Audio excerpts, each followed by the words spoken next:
Housing Element Workshop. It's a co-meeting of the Council and the Planning Commission, and I'm happy to see we have some members of the public attending as well. So for any of those who don't know me, I'm John Gurton. I'm the City Manager of the City of Delray Oaks. What we're doing today, just for those of you who haven't been following along, is we're primarily talking about cycle 5 still. Cycle 5 of our housing element is is a historical document that we're still working on. From 2015, covers the time period of 2015 to 2023. Oh, I'm sorry, actually some housekeeping before I jump into this. Just on the off chance that we have somebody who's going to want to participate and ask questions, we do, and would prefer to do so in Spanish. We do have Officer Cuevas with us today, and she can provide translation services if anybody needs that. She will be with us for the whole meeting. So going back to what I was saying, the primary focus tonight is on cycle 5, which is 2015 to 2023. We're still fine-tuning and working on cleaning up some of that plan relative to some comments that we received from the State Housing and Community Development Department. Denise is going to be presenting on that. Most of it is an update of where we are currently, and then what we need to accomplish to get that final document submitted to the state. Denise is going to be looking for some direction from you all, from everybody included here, on a couple policy decisions. We're not going to be taking votes. We're going to be looking for a consensus to provide staff with the direction so that we can get this going, and in a few months get an adopted final document that we can send to the state. So we're going to give everybody an opportunity to participate. Denise is going to be running this meeting and kind of directing that. We're not going to be timing people. We're going to give everybody an opportunity to ask questions, make comments. But you know, we don't also want to go forever, so please be respectful of other people's time and try to keep your comments as brief as possible and questions as brief as possible. We'll try to keep our answers as brief and clear and concise as possible. And looking forward to a good meeting. After we talk about the cycle 5, then Denise and I will give a little bit of an update on what the process is going to look like for cycle 6, which is the next phase of housing element going forward. We have new RHNA numbers, we have new information. Just had, actually I see Heather Adamson from AMBAG is on the line. We just had a great workshop the other day with HCD answering a lot of our questions. So we have a lot of good information that we can share and start to give you all an idea of what cycle 6 is going to look like going forward and what that timeline will look like. So with that, I'm going to turn this over to Denise Duffy, who's our planning consultant. She's the expert on all of this, and take it away, Denise.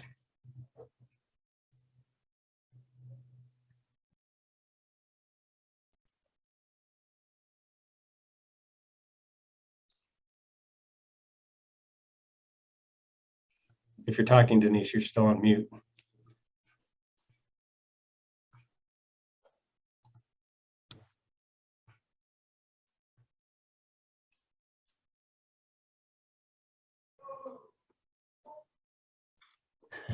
You're still muted.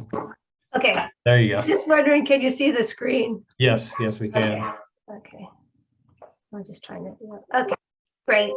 Well, thank you very much, John. My name is Denise Duffy, and I'm going to be talking to you tonight and giving a presentation on the housing element update. As John mentioned, the purpose of this meeting is really to focus on 5th cycle, but also to give you an update of where we are on that and to really focus in on the changes that were requested by HCD or required by HCD, any updates that we've done in terms of the needs assessment, things like that, updated population figures, just to give you an overview, really focusing in the land suitability survey, which we've seen before, and then going into some program analysis. So with that agenda and purpose, we're looking forward to hearing comments. And if you wouldn't mind, I'll just try and go through this presentation and open it up at that point. So we're going to be talking a little bit about where we are. I'm going to give you a little bit of history. We are not putting forth this, some of the same slides we've done before, which is the whole background on what a housing element is and all the requirements of that, because we think we've been through this enough times, not just in the 2019. I think we had about 10 public outreach meetings during that period of time prior to the adoption, but also in 2020, we had a workshop. In 2021, we had a workshop in June. And then we also had workshops for the ADU. So we're going to talk a little bit about the status now, our updating of our sites inventory, our housing needs assessment updates, and updates to any programs and policies, and a little bit about the RHNA, Regional Housing Needs Assessment allocation, and then a wrap up and questions. This is meant to be a public meeting too, so we're hoping to not just to get input and from the public. We may not be able to answer every question, but we can certainly take it down and be ready to bring that back to you. As John said, the purpose of today is kind of go over a status. We are required to have a housing element. The city had a housing element and it was approved by City Council after some back and forth and some last minute changes in December of 2019. That did not include a rezoning of the sites as HCD had requested and required to make it compliant. And so that's one of the items we'll be talking about today. We all recognize, and so does the law, that housing is a critical need. It's always been a wonderful opportunity to come before the city because there's always a great vocal response from the public and from city council members and planning commissioners regarding the need for the housing and how to work together to make it work. As we know, for city housing elements, you have to identify sites and availability, but not necessarily build or initiate projects, but we ensure that we have the capacity to address and build the housing. It's a required element of the general plan, and we're just trying to establish this roadmap for projected housing demand and needs, get our goals, objectives, etc. done, and show how we can meet the demand for housing. It's particularly at all income levels and all ethnicities, all elements of our socioeconomic spectrum. We have been working on this housing element, and there are some required elements of it that we are pretty much done with. The housing needs assessment, a review of the projected existing housing needs with particular consideration for special needs population. We updated that, and that's complete. We've completed the evaluation of policies and programs that's required. We do that annually with the housing element, an annual progress report, and we meet with you annually to present that to you and the annual general plan progress report. We've identified our resources and our housing constraints, and those have been completed. We've also drafted the sites inventory, the list of land suitable to accommodate the housing fair share. Although we have gone before you to discuss these sites, both in June and sometime in 2021, and then also talked about that in October and December with the economic planning systems report. We want to really confirm those sites with you today because we have heard some changes and we've made them. And then we're talking about the remaining items, which is the goals, policies, and programs with some changes to that, and like to get direction or agreement on that today, if you have possible. So first, the update to the sites inventory before we move on to programs. The housing element update approved by the City Council and Planning Commission in 2019, end of the year. HCD conducted their review and they did not find the housing element compliant. We had known that because there was a lawsuit that was filed by an NGO, Landwatch, that wanted to that was addressing what they thought was a need for an environmental impact report and some other issues related to housing. The lawsuit was eventually dropped about mid 2020, but the HCD did review the land site inventory, and they had approved the sites, certain sites at that time. And when they did their compliance review, the city also updated and reviewed an updated site inventory in a workshop in June 2021. And I've got an amendment from that for you to discuss today. And then again, there was a December 2021 meeting where a lot of the different sites that the city owns was discussed. So our job today is just to look at these changes, and I'm happy to take comments about them. I think you've seen this before, but we know it's required under inventory update. All of that information, like specific properties, property size, do you have availability of infrastructure? Is there water? Is there sewer? Is this a suitable site for development? Do you have the capacity can be used for addressing RHNA or population growth? And so we have updated our sites inventory and analysis will be included as the review draft update for the housing element when the public and when you'll see it. And the mapping is what we want to discuss with you today. I know we all know that the city has limited residential designated area to accommodate housing. This is an example copy of our general plan here. Essentially, one of the larger areas, most of the city's built out. In most areas, the area that does have land development in green is open space, and then the blue is commercial. So there's blue and red commercial. There is not much opportunity for large land that is currently zoned residential. There's a zoning map that says much the same thing for the city. And that's what we looked at when we were doing the land use inventory and updating it. We know that we need to have some rezoning to accommodate residential needs. Here's a site for the 2019 adopted land inventory. I just want to point out a couple areas for those people that aren't familiar with it. This is site 1. It's the acreage that's across from South Boundary Road, General Jim Moore's here. It's currently within the old FORA plan, and currently within the general plan is commercial, open space. It also has some resort visitor serving. This is site 1A, 18.5 acres within the city, just on the other side of the south boundary. It's been, those are the two sites that have been considered before for rezoning for housing, for affordable housing. This is site 2, it's a 17-acre site. It's been subject of a lot of consideration. Here is site 3, which is designated as parkland. However, it's commercially used right now. So those are the sort of the open spaces that we had originally identified. Remember, this is 2019 adopted. And then we also considered that there's miscellaneous lots that you could have for potential ADU, accessory dwelling units, that could count for some minor number for the RHNA. HCD, I'll make sure I get that right. Yeah, HCD commented on the 2019 land use inventory, and they had identified sites 1 and 1A in the former Fort Ord as available and the most appropriate sites for affordable housing to meet the RHNA that we had under the 5th cycle. In our updated land use inventory, we feel it's important to take out site 2, the 17-acre site. It has been identified in the past as having a high amount of natural resources, very limited development.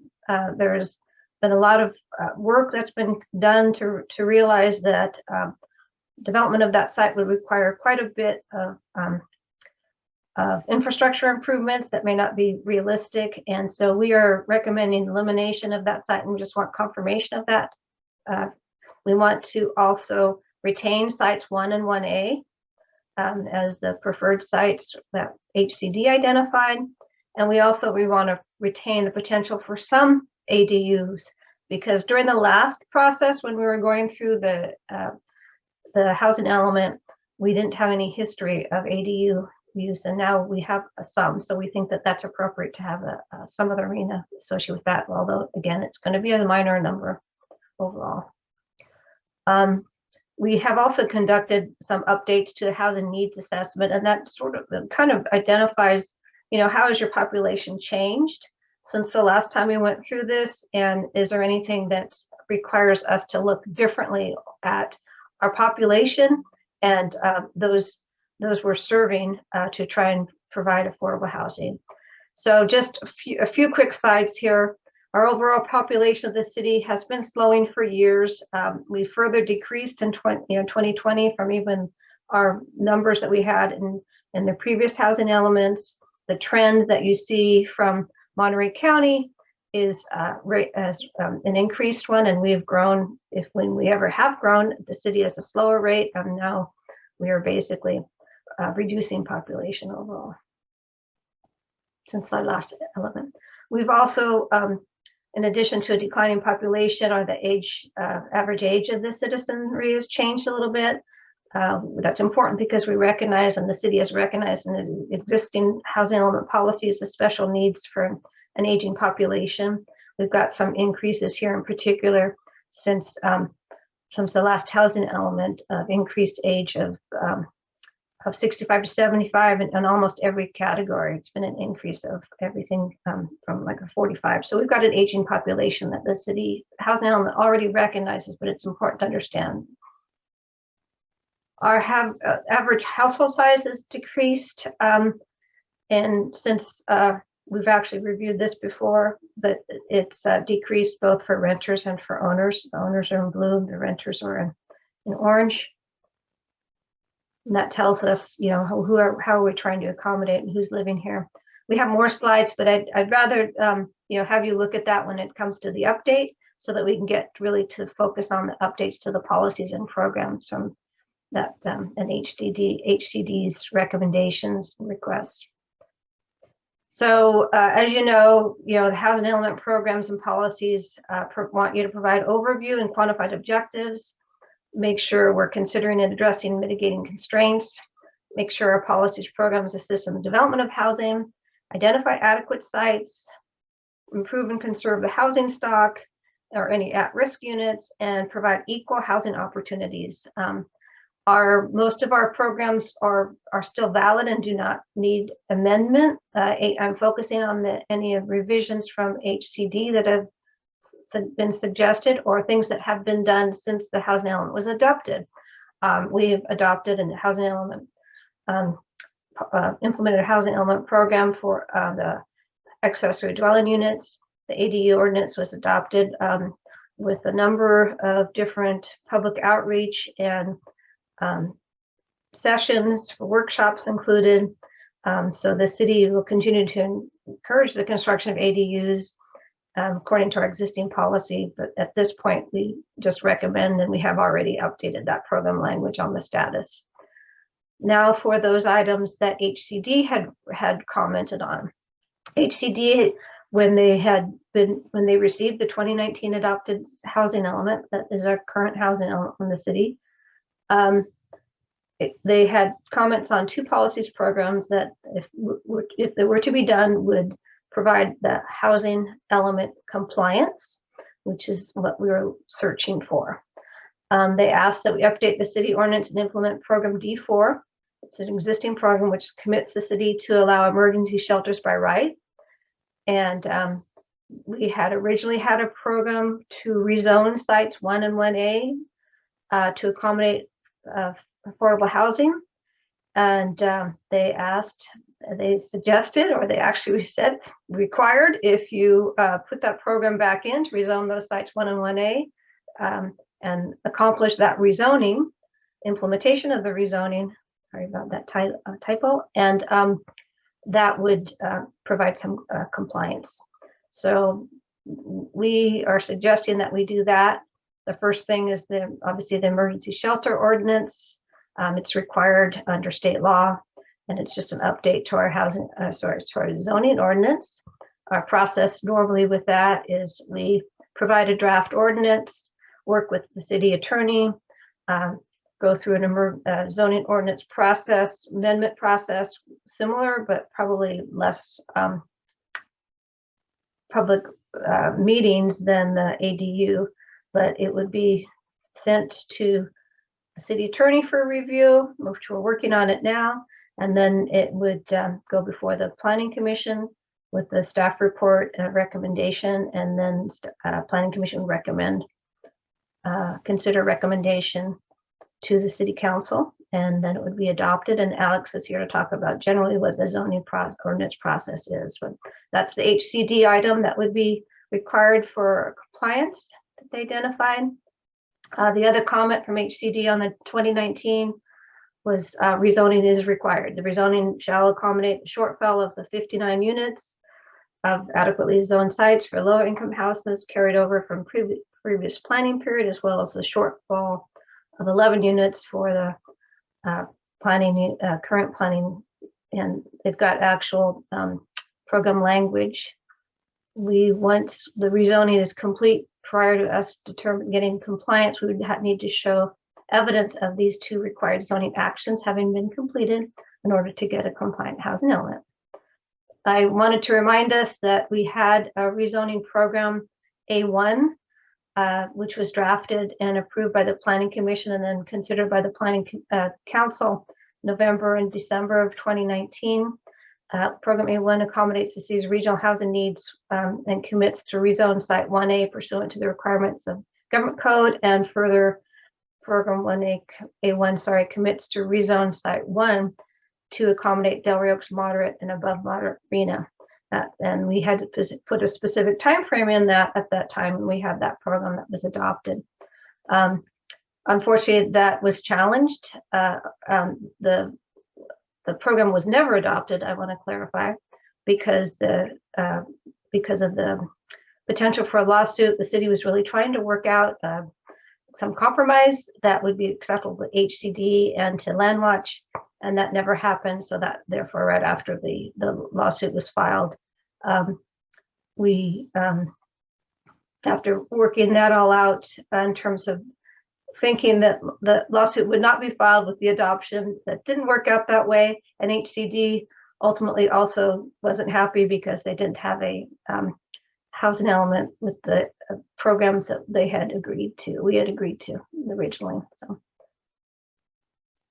So revisions to the housing element for HCD, we would be suggesting that we implement the existing program to update the housing element, the city ordinance, implement the emergency shelter ordinance, which essentially means preparing the ordinance and going through a separate process for adoption, similar to our ADU process. And then reinstating program A1 to rezone sites 1 and 1A per HCD comments. And we can talk about that. So the city will then, after opening the public hearing and discussions here today, we'll bring back the housing element with this revised policy language consistent with our previous one. The city will have another opportunity to take a look at that specific language for any more revisions or additions prior to sending it to HCD. I wanted to talk a little bit about our regional housing needs RHNA, just for those that maybe don't know it as well. We are trying to meet the requirements for the RHNA from the 5th cycle, and then we have the 4th cycle shortfall as well for the low and very low. This is the total number of 4th cycle, and there's actually there's also 59 low and very low units. That is the shortfall, part of the shortfall. And we have 27 units from 5th cycle. So 4th cycle shortfall and 5th cycle is what we have to accommodate. This is a little bit about the RHNA process, but I think given that we have Heather Adamson here from Delray Oaks, if there's any questions on this, since I think we have an expert here in the field, we may call upon Heather. But this is basically the table that identifies our 4th cycle totals for low and very low, and this doesn't include the moderate income. And then this is essentially how the affordable housing is determined for the income categories. If anyone had any questions, this is extremely low, low to very low to low, and low income and moderate income. This is our 5th cycle goals. You can tell from the difference in the of the totals by the income categories, and especially the Monterey Bay region, and the difference, the numbers essentially that Delray Oaks has in comparison to the entire counties and other counties. And with that, I just want to say public comments and discussion. Okay, thanks, Denise. Sure. Let's see. There we go, back where I can see people. Okay, so the way we're going to handle this is we'll take questions from the council first, comments from the council first, and then the planning commission, and then we'll open it up to members of the community. So first, since I see him first, Councilmember Donaldson, you have any comments or questions? All right.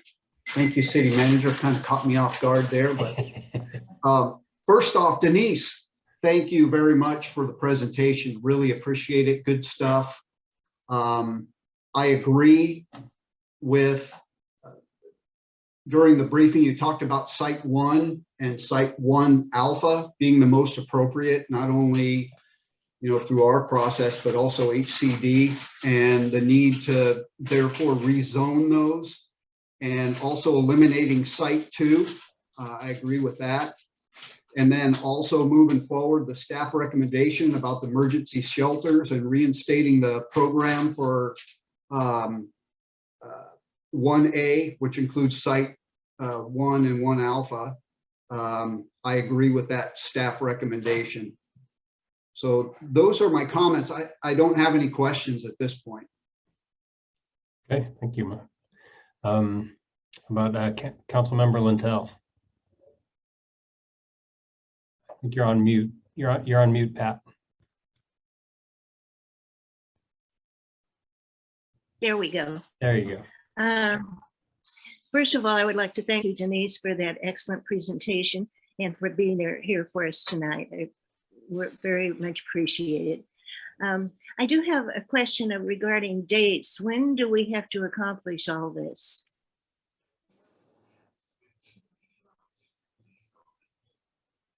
Denise, do you? Sorry, I'm on mute again. We've anticipated that we'll get this to you June, July, so it gets to HCD, and that we can complete the process by the end of the year. I don't know what our exact schedule is because we're in the 5th cycle. I've got the 6th cycle schedule. But my goal is to go through the whole process and, get it to the city council by the end of this year. Since we had a late start, we had the lawsuit, we had COVID, it was placed on hold. And this is really the last public hearing to discuss things before you get the whole document and everything before you. So I will follow up and make sure I know if there's any deadline. The deadline is already passed for 5th cycle, so that's why we're in this boat. Once we get a compliant document, if we get it, and once hopefully we get a compliance letter from HCD after all of the processes that we go through. The reason that we're doing this is so we can get out of the 4-year cycle. We would go into the 8th year cycle. So when we do 6th cycle, it'll be a lot easier. Most of this work has already been done. We'll update for 6th cycle, not to talk about that too much, but also then we'll go into an 8-year process. Right now we're in a 4-year process. As you may recall, the city hadn't adopted a housing element in 20-something years. So Denise, just to clarify, so that as we're moving forward, so we don't find ourselves in this boat again with 6th cycle, the deadline, correct me if I'm wrong, Denise, for 6th cycle is to get that done by the end of December of 2023, right? that's correct. And Heather can definitely tell us when we're wrong. I want Heather to know that we're on it. Okay, thank you. Also, I agree with Councilmember Donaldson on the elimination of the 17-acre site and the rezoning of sites 1 and 1A. And thank you again for being here, Denise. Thank you. I just want to acknowledge Heather Adamson from AMBAG has her hand up in case this council would prefer to hear her clarification on probably what I just said. That'd be great. Go ahead, Heather. Okay, great. I just want to clarify, the deadline for the sixth cycle housing element is not the end of December 2023. It's actually December 15th, 2023. Just want to clarify. Close, but just wanted to make sure we had the right date. We Great, need thank those 2 weeks, Heather. I know. Well, hopefully you'll get it done and everyone can have a long winter break. Yeah. Okay, thanks for the clarification. Councilmember Lintel, did you have anything else? No, that took care of it. Thank you very much, John. Great. All right, thank you. Councilmember Shirley. Yeah, thank you. Thank you, Denise, for this report. So this is good to start tackling. Just like the other council members, I also agree. I'm happy to eliminate 17 acres and then also, tackling the rezoning of 1 and 1A. I'm curious, so then if we do what's required in terms of the emergency shelter ordinance and the rezoning, is that all that's left to do for the fifth cycle? Like you've gone through and done all the other updates within, because when I looked at it today, what we had in 2019, we've progressed a lot in terms of, our ADU ordinance and other things. I'm assuming you've updated all those things. We just haven't seen that yet. Is that correct? That's correct. As part of the housing element requirements, you have to have it's pretty much a format of what's new and different, what have you been able to accomplish and what you haven't since the last update. And so we have a chapter of that. It's also very similar to the HCD APR housing element annual report, which we've been doing. So that's correct. Okay. And I was curious about Site 3. Are we also eliminating Site 3 in terms of housing in any shape or form? That's Work Memorial Park. I hadn't, I'm just going to look at the sites here for a minute. If you want me to share the screen for other people. Yeah, sure. Okay, I don't know. It works so well for me.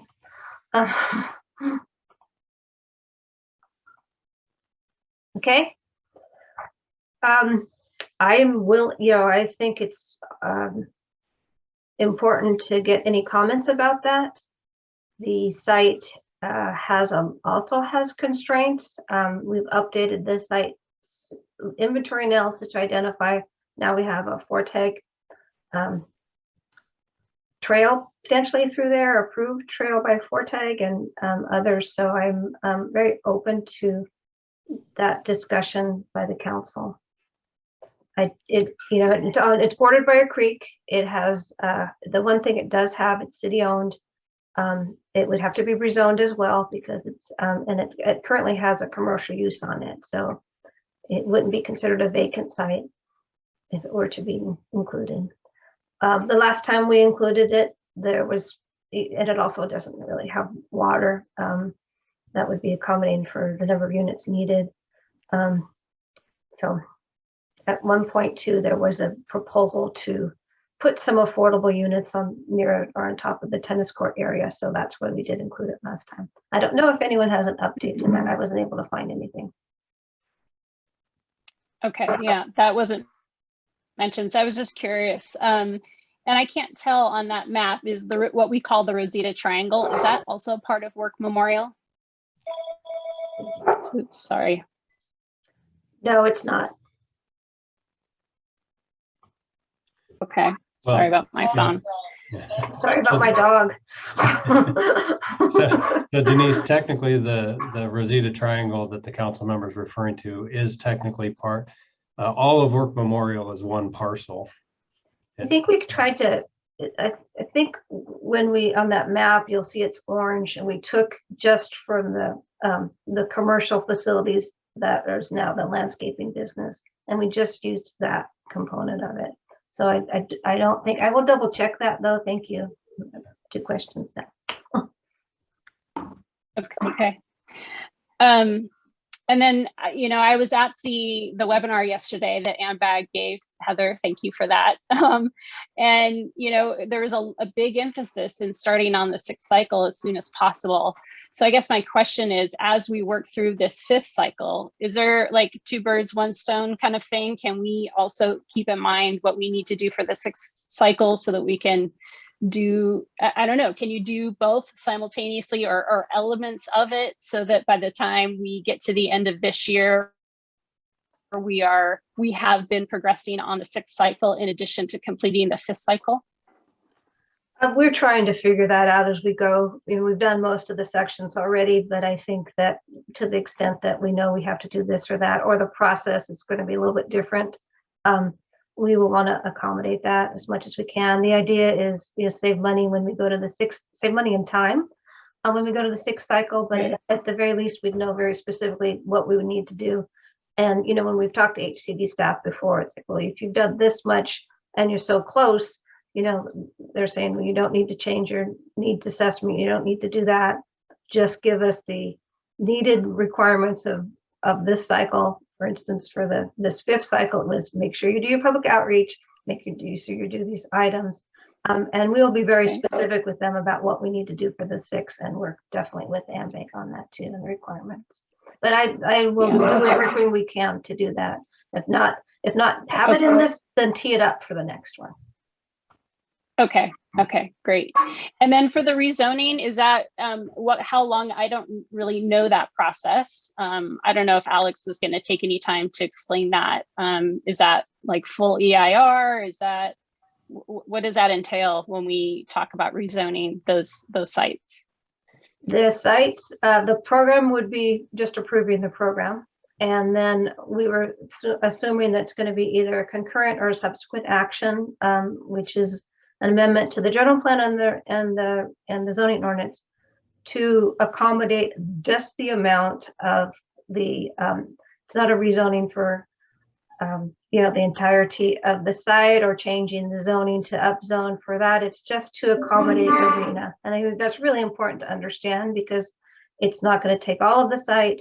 It may be an overlay, but it would be just to accommodate the shortfall and the needed sites to show that we have available housing, land available for that housing. And the process is, jurisdictions do rezonings all the time. The EIR will consider the impacts of the rezoning for that, as well as the potential, secondary impacts of that. And I'm hoping for the same time frame that I just outlined to cover the EIR as well. But so we would approve the zoning, the housing element, and then subsequently, or at that same action, depending upon what Alex decides is the best approach, have the rezoning action at that same time. And then, of course, you have the EIR certified, so it covers those actions. And then do we have to designate a certain number in 1A and a certain number in 1, or is it just an overlay? We know we're going to put some affordable housing in those areas. Do we have to designate how many? You have to make sure that you have enough land available for each of those areas, and but you do not have to designate the specified amount or that specified amount in there or there. I think we're working on that language now. I think we want to be able to look at the entirety of the site and make sure you have enough, acreage there for it, for both low and Okay. Right. Okay, that's it for now. Those are all my questions. Thank you. Thank you. Thank you. Vice Mayor Gagliotti. So Kim just asked almost all the questions that I had, so thank you, Kim, for that. But I did want to know, what is the zone going to be when we do rezone?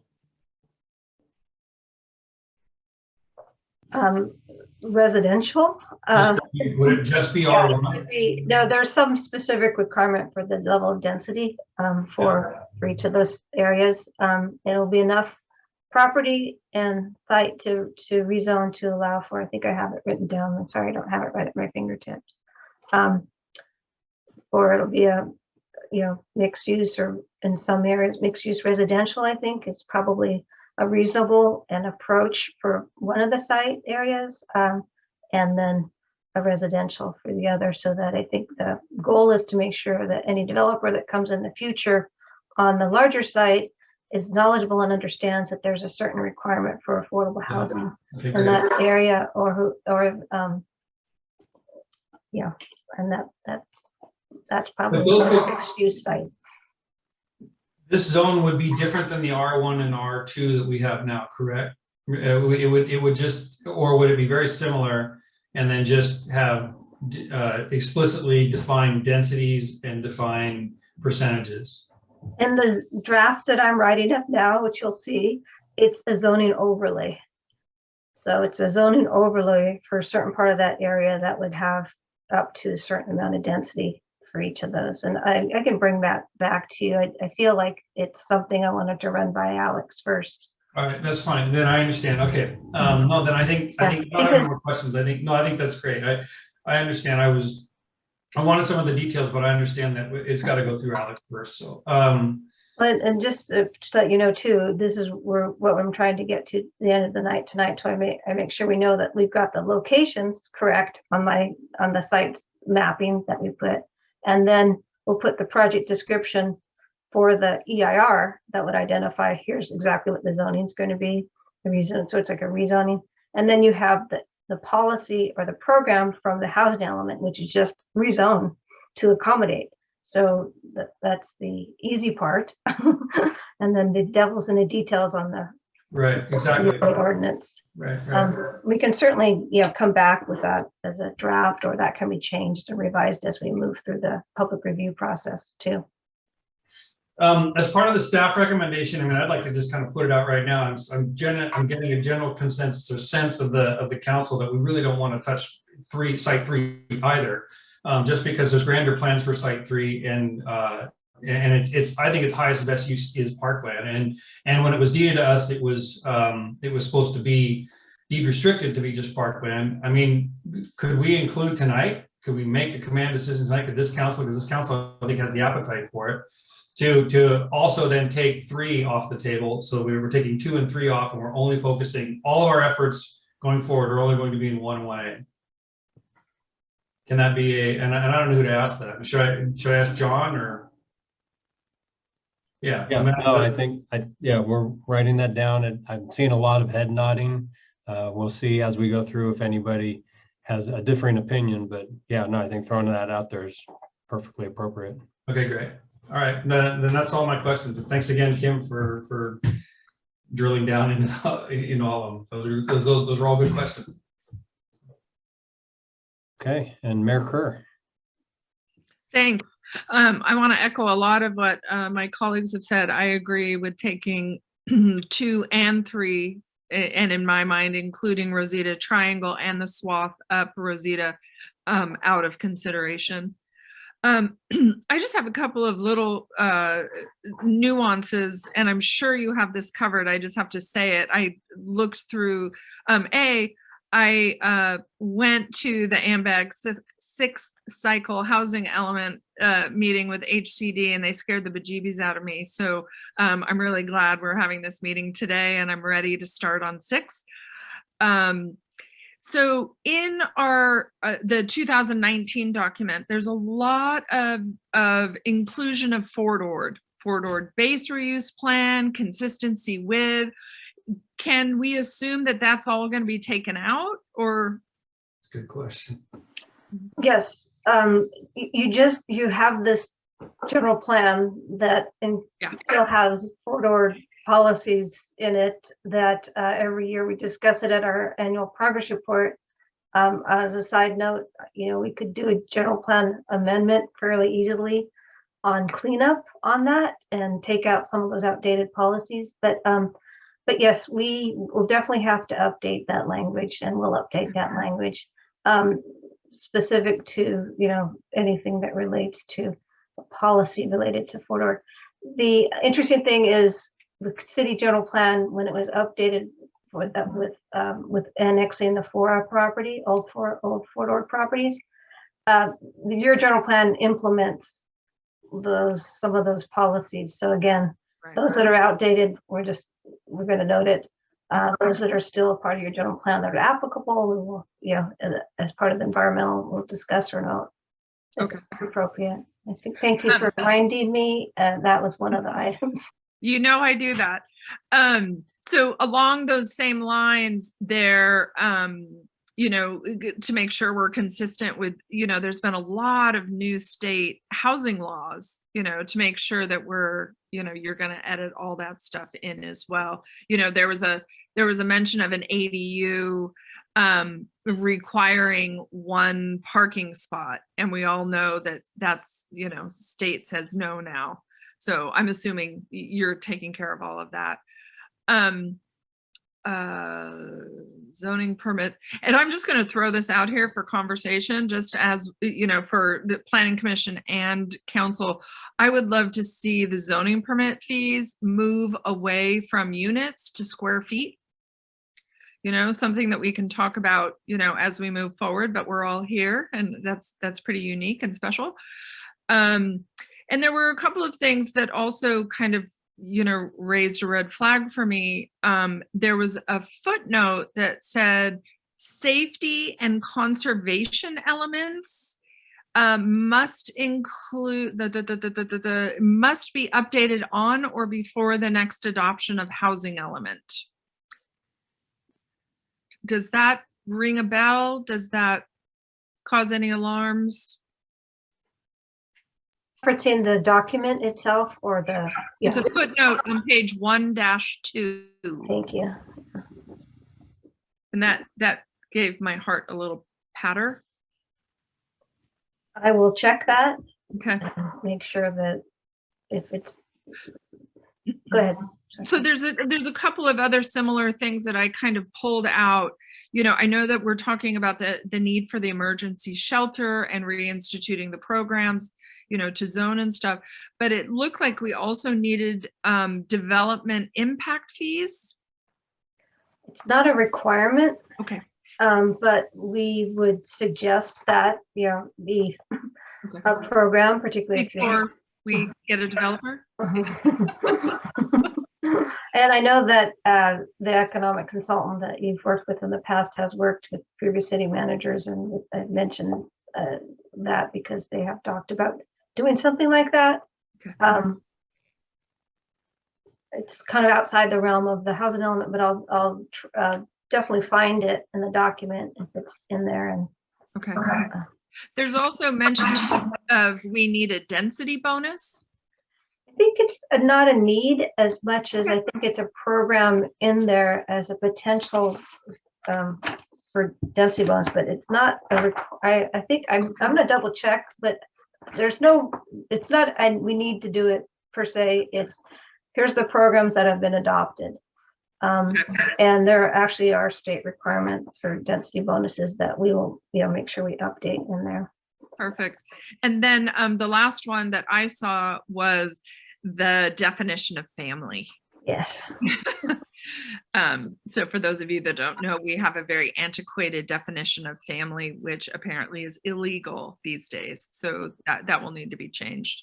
But other than that, I am looking forward to getting this one done and moving on to the next. So thank you, Denise, as always, for, I can't imagine doing this level of detail like you do, but thank you for doing it for us. Appreciate that. Thank you. Okay, all right, thank you, Mayor. Now we'll move on to the Planning Commission. Commissioner Wood. I have no comments, but this is quite educational and appreciated. All right, thank you. Commissioner Berger. Not much to comment on. It like Denise said, it's very educational. Thank you for putting this on. Looking forward to seeing the end result here. Okay, Commissioner Getzelt. Thank you very much, Denise. Since I was part of the previous housing element effort, it's nice to have an update and some clarification on what happened after I left the council. just out of curiosity, what is the AMI for Monterey County? Since that is what's driving in the definition of the type of housing or the affordability of the housing. I have to look it up honestly, but I don't know if maybe Heather knows off the top of her head.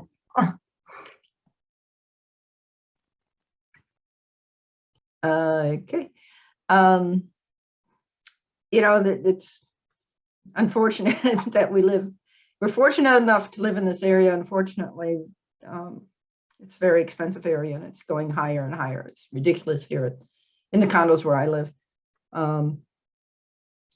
But the other question I had, okay, so an overlay covers the entire 276 acres or whatever the area is. Does it, or is it narrowed down to the areas that have the ability to put housing on it because of that aren't impacted by geographical or geological features? It would not have to be over the 247 acre site. We can identify a location or overlay, and we would also put a limit on the number of acres or the number of units. We don't want to be prejudging a future development. We also, want to make sure we reserve enough space to meet the requirements. So that is something that we are struggling with right now, because the devil's in the details. It's great to have a policy and a program, and then to actually put it in writing. So it's in addition to Alex, obviously you need to talk to John about it before we put too much forward yet. Yeah, because my understanding was Any thoughts on it would be great. We're happy to. I mean, that's a great time to talk about it. my understanding was is that there are certain areas that are, I live in the Oaks, if anybody doesn't know it, and we're kind of stacked on the hillside. Not sure that would be allowed today, but the area is 30 years old. So there are geological, I'm not sure what the proper term is, difficulties over on the South Boundary property. As well as my understanding was that there were certain areas that are not suitable for residential, although they are suitable for commercial areas because of potential residual contamination from the Army. So those are things that would impact where we put the zoning. Mm-hmm. It's absolutely correct. On site 1A, there's also other constraints like slopes and geologic constraints, and just not wanting and having to consider some element of the visual impact also in that area. So that's one of the things that we wanted to present when we move forward. And then there's ESCA property, on the former Fort Ord, and it may be that we define the limitations of, the reason that the HCD, back up a little bit, identified these two sites is because they thought, well, number one, they have water. They also identified that they have, constraints in terms of unexploded ordnance and ESCA issues, etc. So we want to balance that and provide safe areas for the zoning overlay or however it gets implemented, so that we have the right amount of property as required by HCD, with the right density, with the right overlay and the right location. So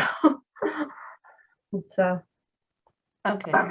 I was just not sure if it could be tweaked later, or if it's got to be done now as far as the specific area for the zoning.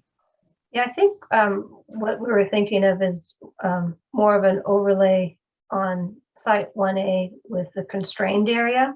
So it's putting that in. It may need to be 5 acres out of the 18 acres, and then having a larger set of acreage. It could even be an adopted policy that doesn't specify the location, but says somewhere in here, given these requirements and parameters, this plan will allow this, and this at the to accommodate RENA but no more than this density. And that's, you know, I think that's really the direction that we want to go, to really Yeah. put some very specifics on it and parameters that would HCD would, you know, accept, but and you could have an available site that could be built upon, but that doesn't overly impact that site or the area or the residents surrounding it.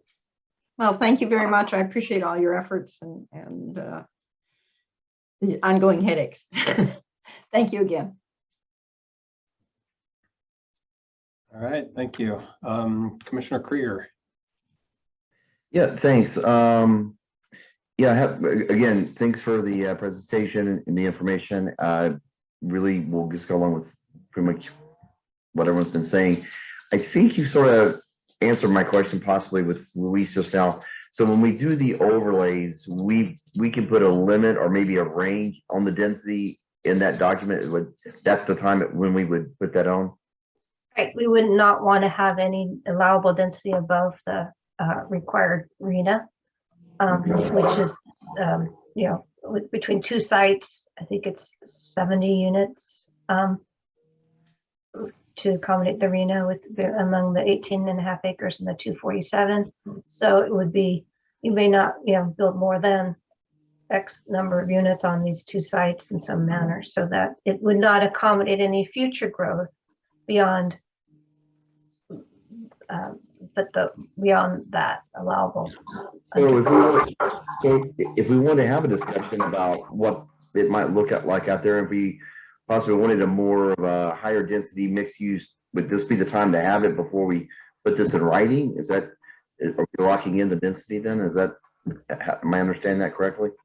I think you're locking in the density for your housing element rezoning, and I've been trying to keep that low at this point to just specific to that amount, so that the future public and everyone else can come in and weigh in on that. Wouldn't preclude mixed use. It wouldn't preclude a higher densely location, but it would preclude more than those X number of units, and that's the cap.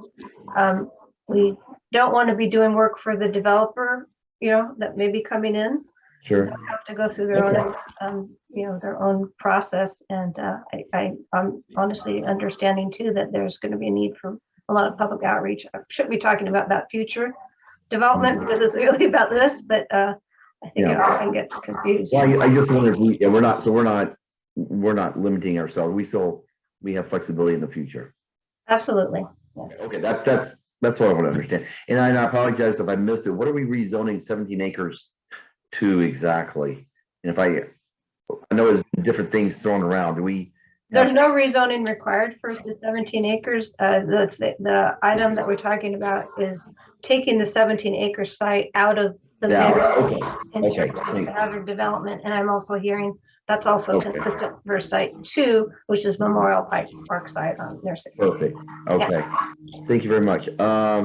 Yeah, I guess, yeah, no, that's pretty much it. I definitely think the permit fees being off of square footage instead of, you know, units is a great idea. And that's a really good incentive to make sure we get in there. And I look forward to hearing more about the emergency shelter requirements because I don't really know much about that. So thank you.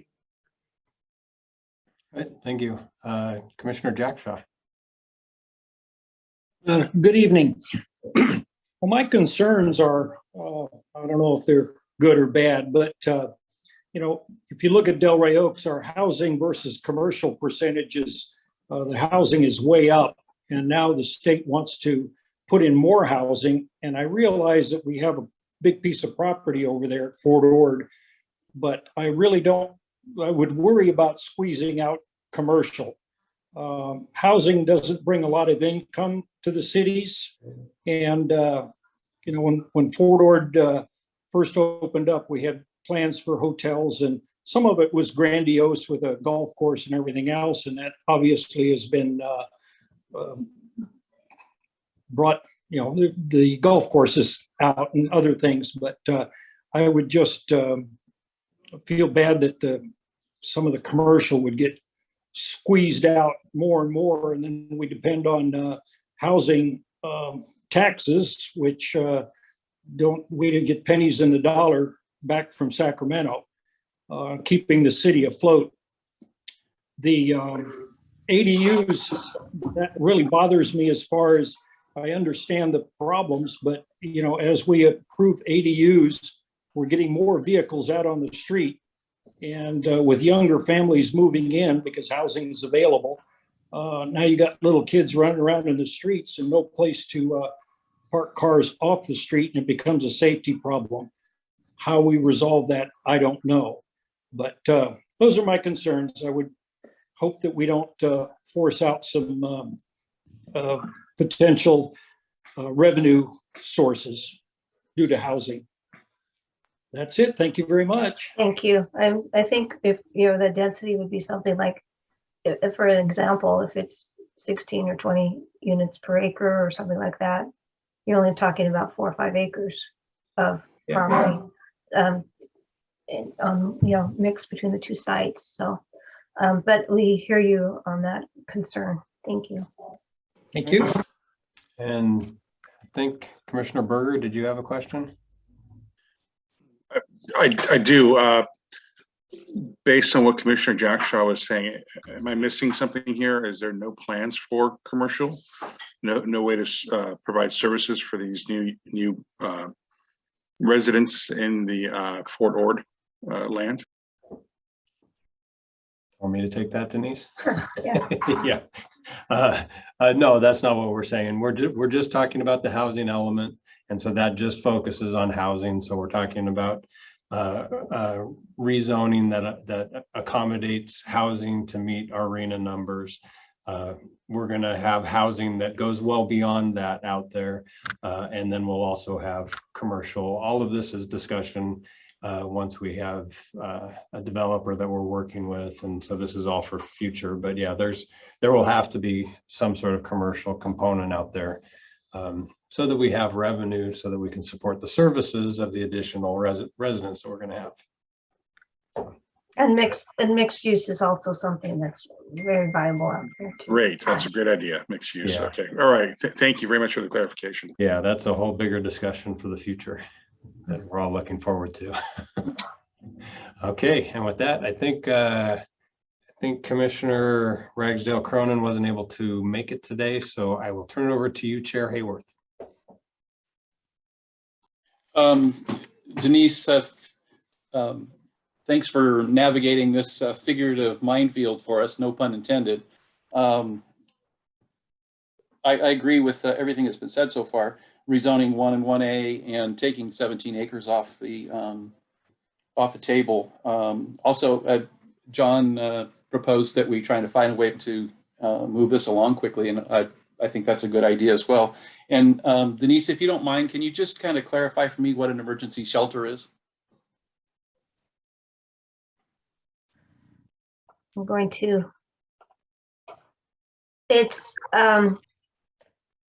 since 2008, there was a law that requires the city to allow emergency shelters without any discretionary action. I'm sorry. And it's to ensure local governments are sharing the responsibility of providing development of emergency shelters. It could be, you can identify that with a maximum number of beds, et cetera, et cetera. We are supposed to be amending the zoning ordinance to allow emergency shelters as a permitted use. We can do it in a newly created overlay zone in the C district. But essentially, emergency shelters are where someone can gather for services. It could be elderly, homeless, for social services or personal services, and kind of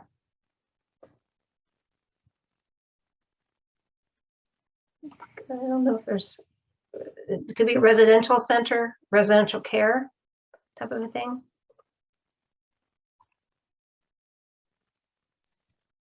So I'm not sure I really explained it.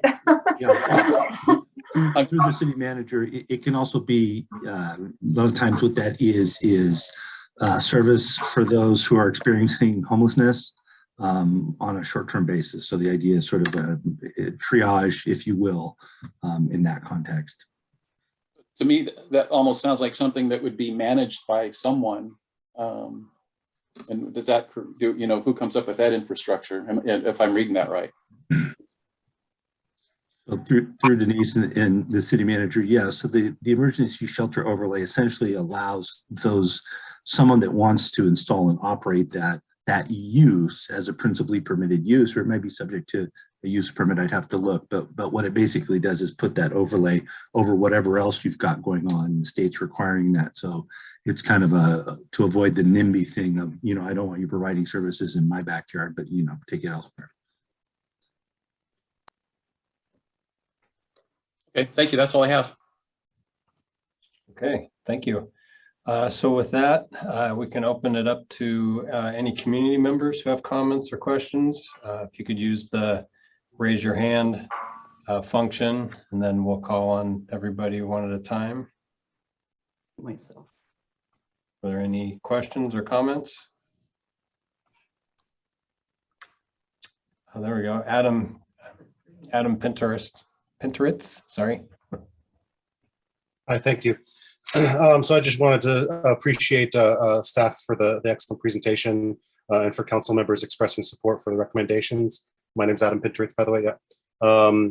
I urge you to move forward with as many solutions as possible to create more housing. And to that end, I'm very glad to also hear that mixed use has been part of the conversation as well. I heard some, you know, potentially reluctance or reservations about ADUs, and perhaps I don't know how I didn't hear mention about lot splits, but my lingering question would be: are we considering ADUs and lot splits as part of the solution to Delray Oaks' future housing needs? And then just finally closing, I appreciate the comments that several have made about moving with alacrity, because this is a very urgent issue. Thank you. Yeah, so I think I can answer, and Denise, maybe you want to jump in too. I don't think that there was an expressed reluctance for ADUs. In fact, that was one of the recommendations to count ADUs as part of meeting our RHNA numbers. I just think we want to be realistic about how many ADUs we could expect in our community, given the type of community that we are. But yeah, we're working with any residents who are interested in doing ADUs to get them through that process. And may I add, John, too, that we have a policy program to support ADUs and to facilitate ADUs, and the reluctance is on the part of HCD to give us a count, to allow us to give us, we requested 10 ADUs to be counted toward our affordable housing requirements. And that was what I was trying to express, not that the city is reluctant, or that HCD or anybody's reluctant to actually implement ADU law ordinance and promote it. So thank you. So give me that opportunity to clarify that. Thank you. Okay, any other questions or comments? Oh, Councilmember Shirley. Councilmember Shirley. Sorry. Yeah, sorry. I just, in relation to the EDU, I just have a question. Maybe this is for Denise. How do you categorize ADUs in terms of the income level? Because obviously if someone builds an ADU, we can't designate that as a very low income, you know, building. So where does that fall in how we count that towards our RHNA? Can you, I'm unmuted, I hope. We've been trying to do that. We do that with our HCD annual progress report, and we've been trying to do that by looking at the ADU and looking at the average rents and things like that, and then see where that falls. And we're really estimating it based upon those parameters. We can't ever really specifically determine it without understanding, you know, if it's a rental or if it's an ADU for someone else, but for another purpose. So that's how we're trying to navigate that. Okay. Okay, great. Thank you. And then just for everyone to, I know, you know, at AMBAG this next month, it sounds like we're going to be approving see, or we'll see the approval from HCD for our methodology for the new RENA numbers. And just so that people know, our new RENA numbers are going to be close to under 200. So which is a huge jump from what we're looking at now. So, this talk is going to be really important moving forward when we start to plan for that 6th cycle. Right, thank you. Councilmember Gagliotti.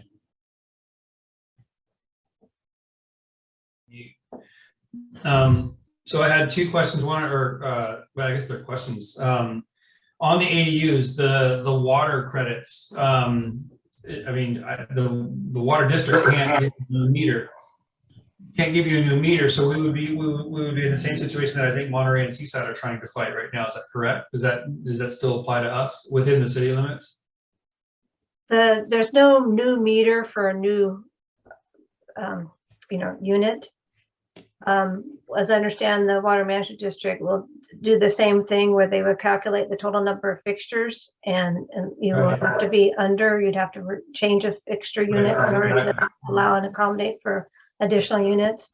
We have worked with Water Management District when they were trying to develop some additional water reserve for affordable housing, and we were able to work with them and get them to acknowledge that Delray Oaks would be, able, if the state Water Resources Control Board would allow the Water Management District to have up to 2 to 4 to 2 acre feet a year or something of water. However, as you know, with the city of Monterey and the experience that they're having, they have not been successful. The district has not been successful to forestall the cease and desist order and any new units.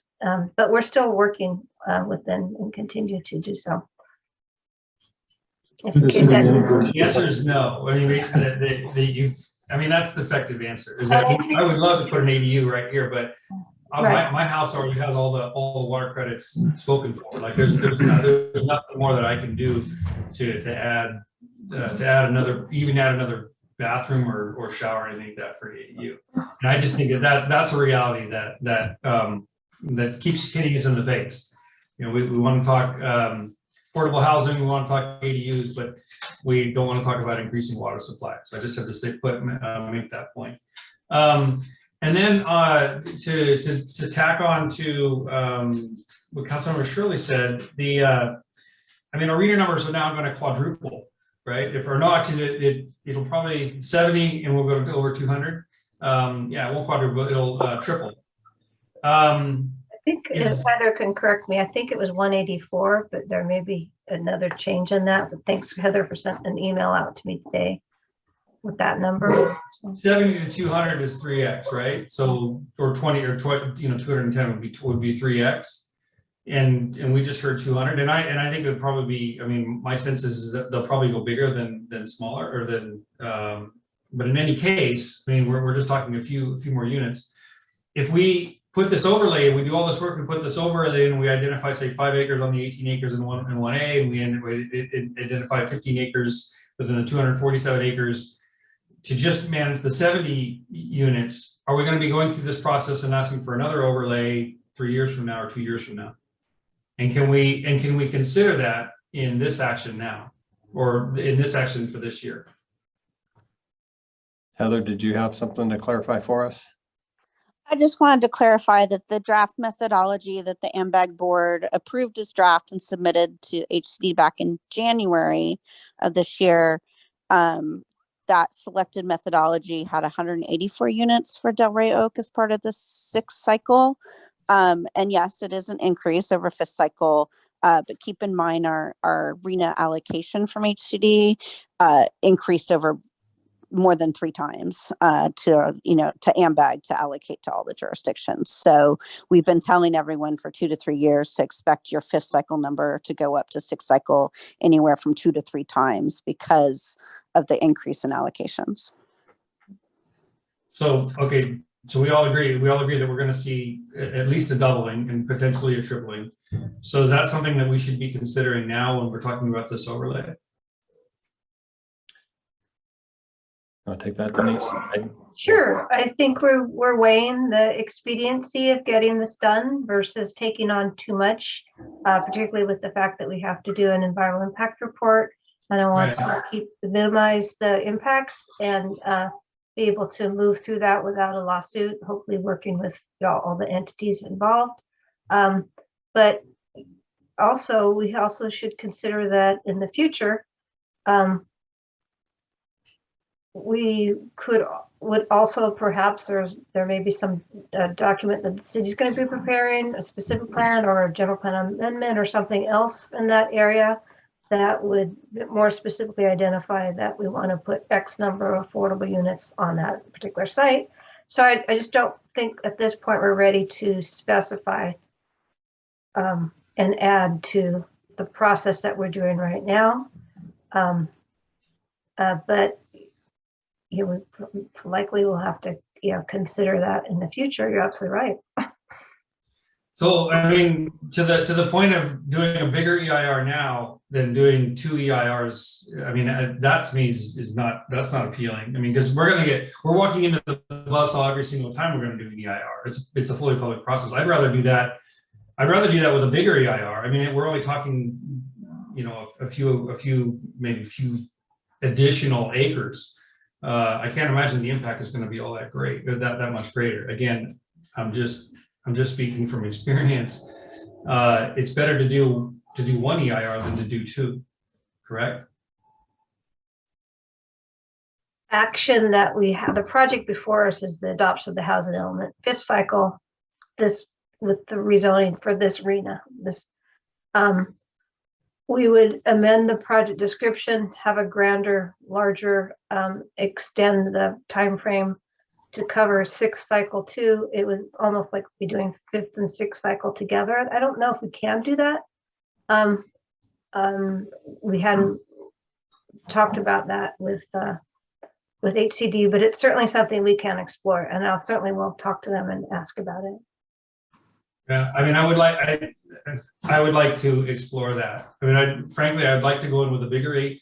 If we're gonna have a food fight, let's do it now, and get the bigger project. And trying to kick it down the road and think that it's going to be easier nobody knows. Everybody knows that's not reality. That's not a reality. So, so I think that I would strongly recommend that we look to do a bigger footprint this time around, and knowing that we're going to have that estimated. We're going to be tripling our numbers or doubling our numbers at least.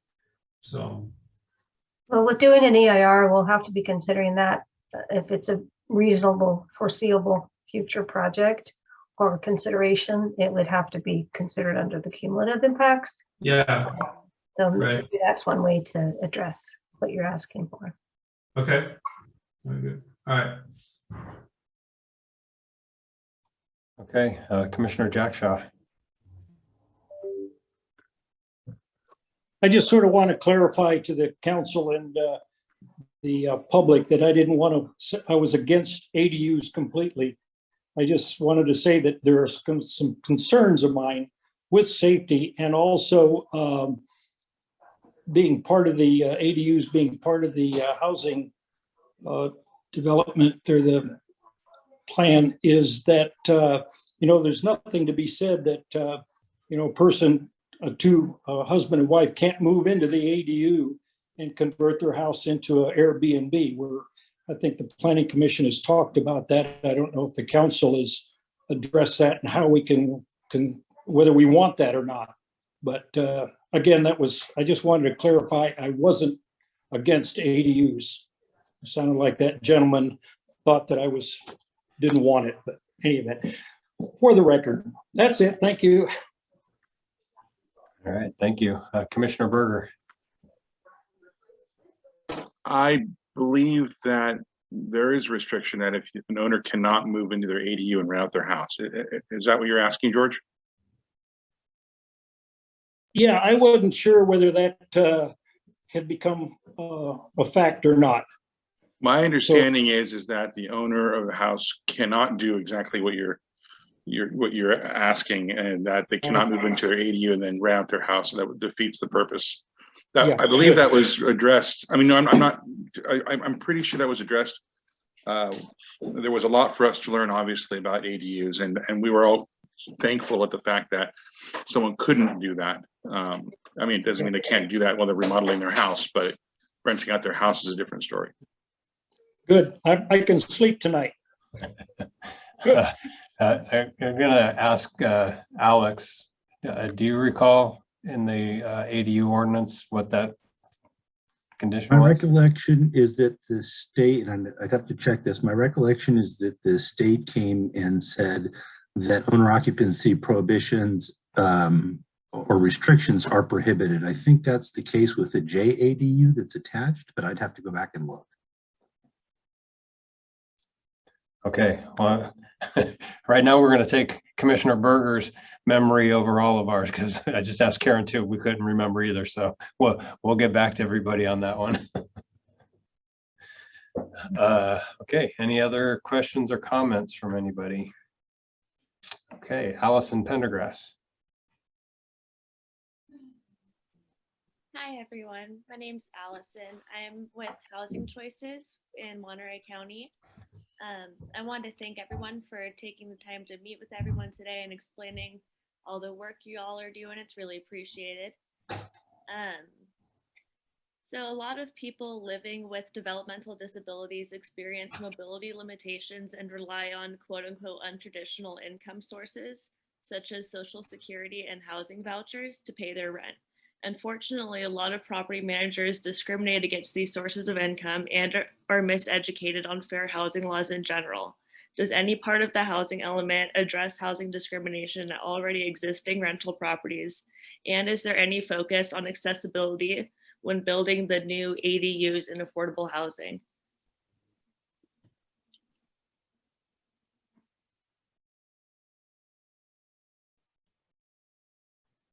Can I answer the one about the ADUs and accessibility? Sure, go ahead, Commissioner. From what we were told, we're limited to what the state allows us. In other words, the whole process for ADU has to be streamlined. There is actually very little approval process. It just basically has to pass code. So code, if I'm not mistaken, would be would be the only factor. They even required the cities to have a sort of a one-person receive the application and process it with a streamlined process. And I guess at that point it goes to plan check. Is anybody else recall anything different? No, you're correct, Mike. Thank you. Okay, you have anything to add, Denise? There are policies and programs regarding affirmatively fair housing, dealing with people, making sure we have accommodations for those with disabilities, our special needs within the city, elderly. And we, I think, also have a program regarding outreach on items that may address the issue of property managers. There's certainly the whole housing element is about people's not having the monies to be able to afford housing, and that's really what we're trying to reach out to. But I will I appreciate the comments, and I think we have those. The council can always add policies if they want to regarding in programs, but that's within the existing document now. Okay, all right. Thank you for those comments. Any other comments or questions from anyone? I don't see anyone. Do you, Karen? No, I don't. Okay. All right. Well, with that, I think we'll wrap it up. Denise, do you have everything you hoped for and more from this meeting? Thank you. Really great comments. I appreciate them. And yes, our work is now cut out for us again. All We right. will be moving forward and presenting next steps after meeting with the city manager and city attorney. Thank you.